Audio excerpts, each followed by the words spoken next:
The Foreign Office's meeting with Royer is brought forward in a bid to derail the Blackstone's plot.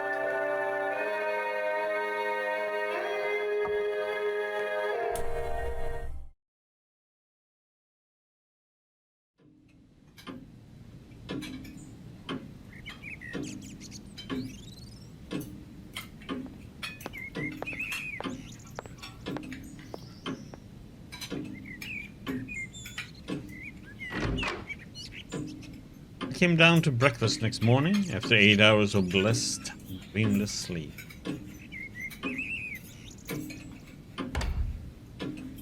Found Sir Walter decoding a telegram in the midst of muffins and marmalade. Its fresh rosiness of yesterday seemed a thought tarnished. I had a busy hour on the telephone after you went to bed. I got my chief to speak to the First Lord and the Secretary for War, and they're bringing Roy over a day sooner. Now, this wire clinches it. He'll be in London at 5. Odd that the code word for a sous chef d'etat major general should be porker.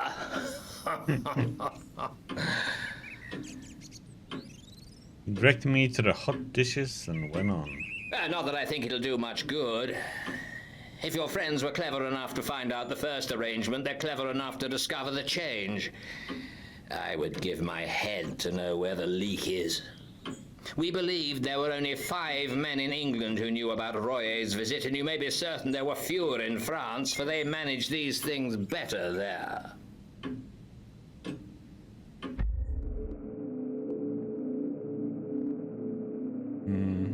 Page 1. Royer dines with my chief and then comes to my house where 4 people will see him. Whittaker from the Admiralty, myself, Sir Arthur Drew, and General Winstanley. Page 2. At my house he will get a certain document from Whittaker, and after that he will be motored to Portsmouth where a destroyer will take him to Havre. Page 3. He will never be left unattended for a moment till he is safe on French soil. Same with Whittaker till he meets Royer.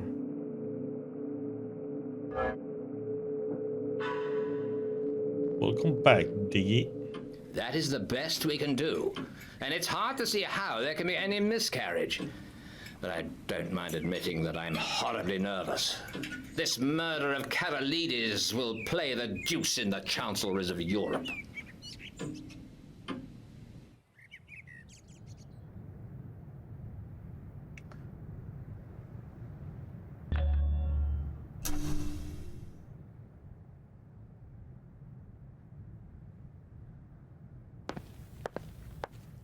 Hanny, can you drive a car?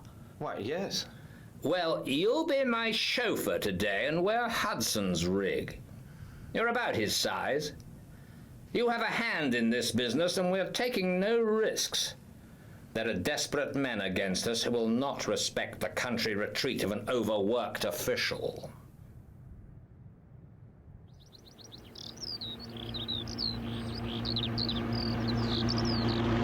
It was a soft, breathless June morning with a promise of sultriness later, but it was delicious enough swinging through the little towns with their freshly watered streets past the summer gardens of the Thames Valley.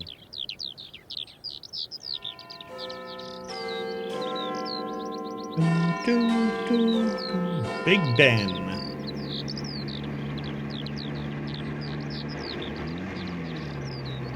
Looks a little bit crooked on that drawing. I landed Sir Walter at his house in Queen Anne's Gate punctually by 11:30. The first thing he did was take me round to Scotland Yard.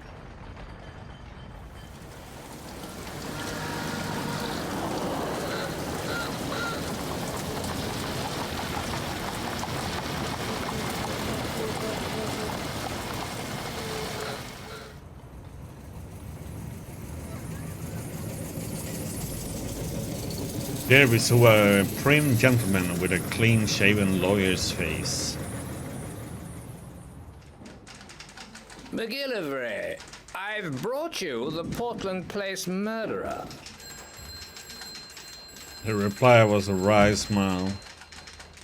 It would have been a welcome present, Bullivant. This, I presume, is Mr. Richard Hannay, who for some days greatly interested my department. Mr. Hannay will interest it again. He has much to tell you, but not today. For certain grave reasons, his tale must wait for 4 hours. Then, I can promise you, you will be entertained and possibly edified. I want you to assure Mr. Hannay that he will suffer no further inconvenience. This assurance was promptly given. You can take up your life where you left off. Your flat, which probably you no longer wish to occupy, is waiting for you, and your man is still there. As you were never publicly accused, we considered that there was no need of a public exculpation. But on that, of course, you must please yourself. McGillivray, we may want your assistance later on. Okay. Come and see me tomorrow, Hannay. I needn't tell you to keep deadly quiet. If I were you, I would go to bed, for you must have considerable arrears of sleep to overtake. You'd better lie low, for if one of your Black Stone friends saw you, there might be trouble. Of course.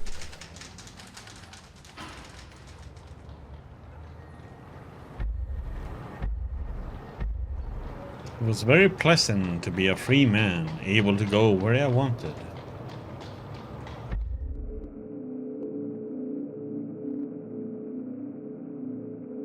Midday, I went to the Savoy Lounge, ordered very carefully a very good luncheon, and then smoked the best cigar the house could provide.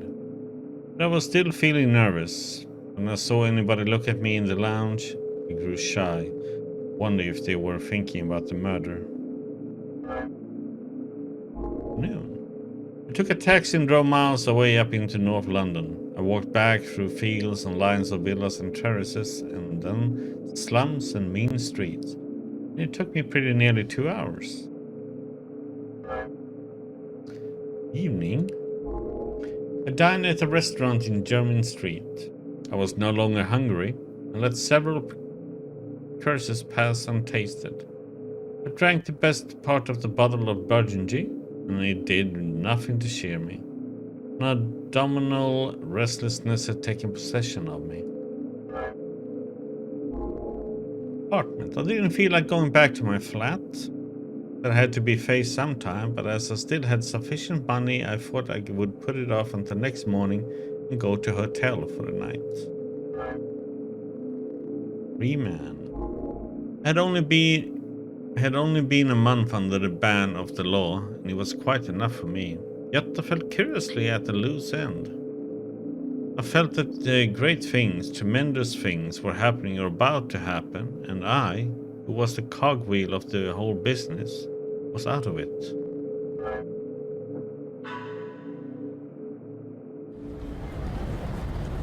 Here was I, a very ordinary fellow, with no particular brains, and yet I was convinced that somehow I was needed to help this business through.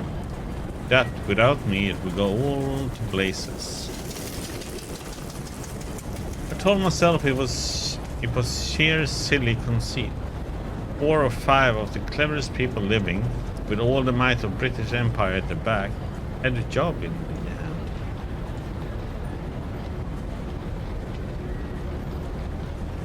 Yet I couldn't be convinced.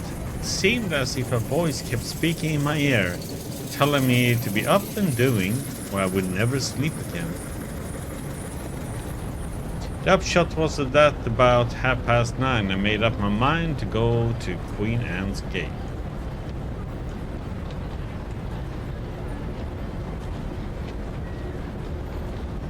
Very likely I would not be admitted, but it would ease my conscience to try.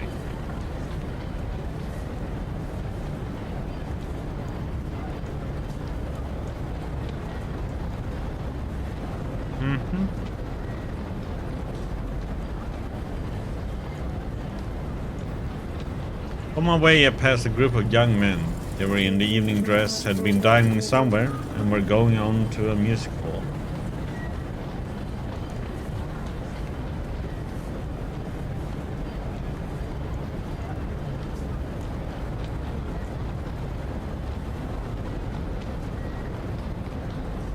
By God, the murderer! Here, you fellows hold him. That's Hannay, the man who did the Portland Place murder. I wasn't looking for trouble, but my ill temper made me play the fool, and the sight of Marmy's impeccable face was more than I could bear.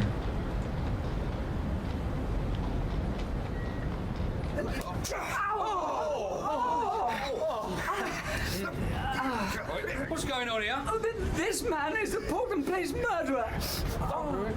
Damn it all! Make your fellows shut up! I advise you to leave me alone, Constable. Scotland Yard knows all about me, and you'll get a proper wigging if you interfere. You've got to come on with me, young man. I saw you strike that gentleman cruel hard. You began it too, for he wasn't doing nothing. I've seen you. You best go quietly, or I'll have to fix you up. Watch him! Watch him! Right, come back here!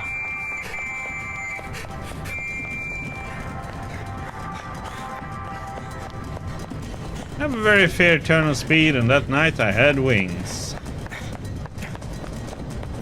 In a jiffy I was in Pall Mall and had turned down towards St. James Park. Happily there were a few people about and no one tried to stop me. Yeah. I was staking all on getting to Queen Anne's Gate.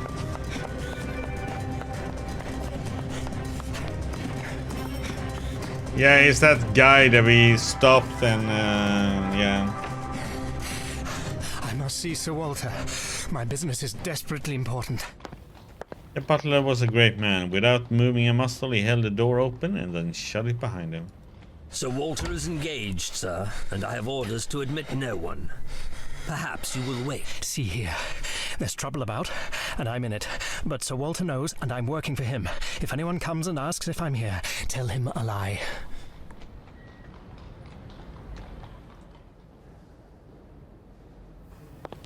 I was seated and told to wait.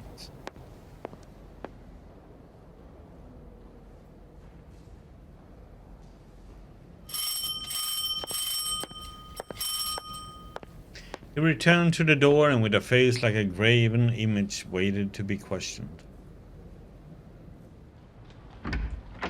This is the house of Sir Walter Bullivant, and I am under the strictest orders not to let anyone, no matter who, interrupt his office.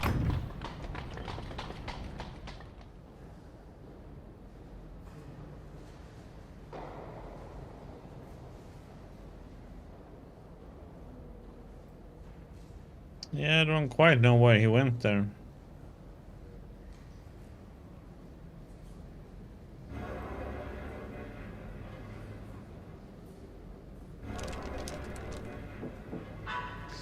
Greek premier assassinated. Horror descended on Whitehall last night after Greek Prime Minister Konstantin Koulourios, or Karolaides, was shot dead in London.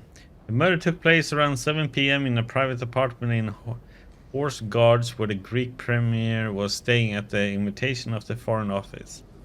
Although the area around St. James Park was busy at the time, Scotland Yard has released no details of the suspect, and the assassin remains at large. Karolaides was alone at the time of the shooting, and no direct witnesses to the act have been established.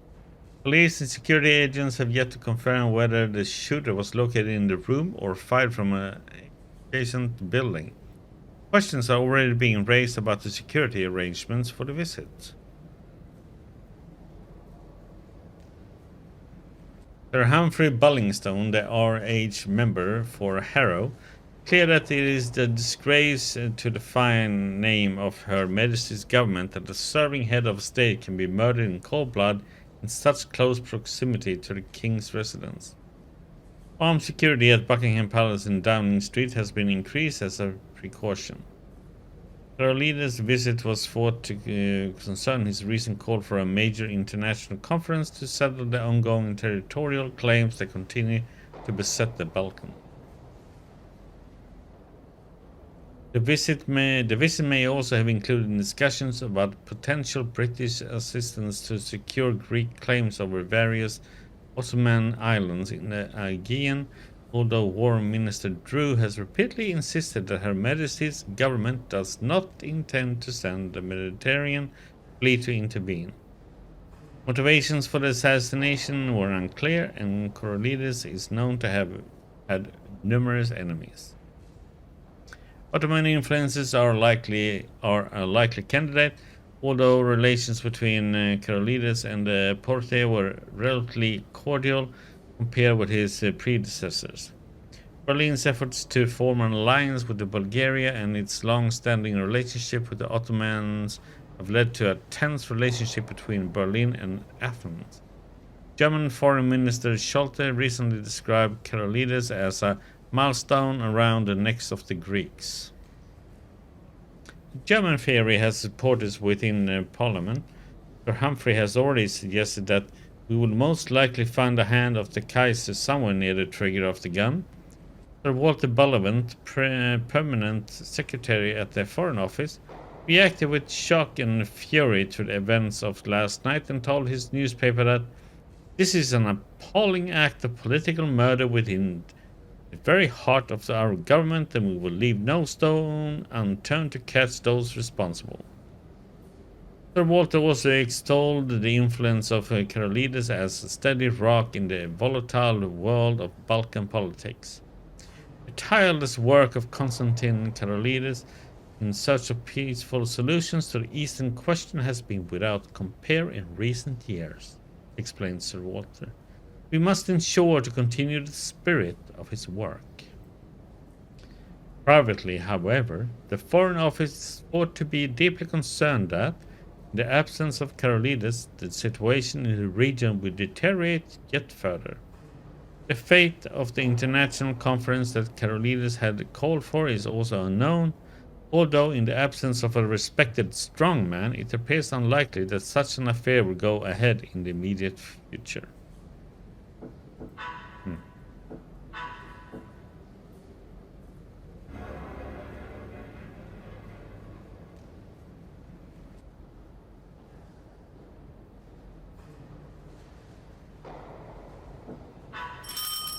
I hadn't waited long till there came another ring at the bell. The butler made no bones about admitting this new visitor. I recognized the first Sea Lord, the man, they say, that made the new British Navy. Past my alcove and was ushered into a room at the back of the hall.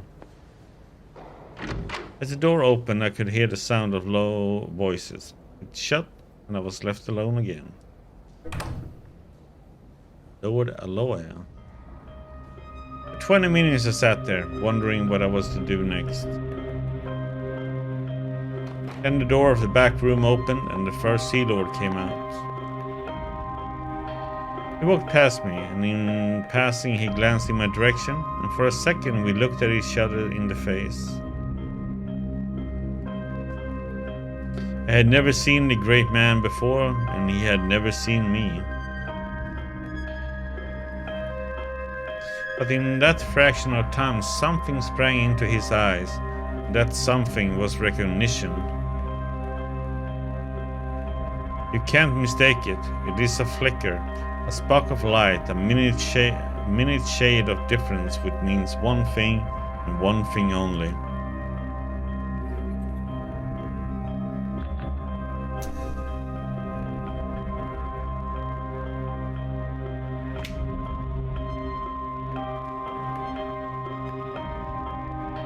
Lord Alloa's residence. How may I help you? His lordship returned half an hour ago and has gone to bed. He's not very well tonight. Will you leave him a message, sir?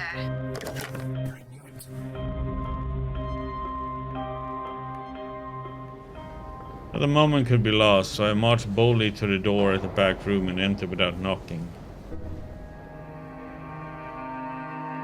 Damn! So that was somebody playing to be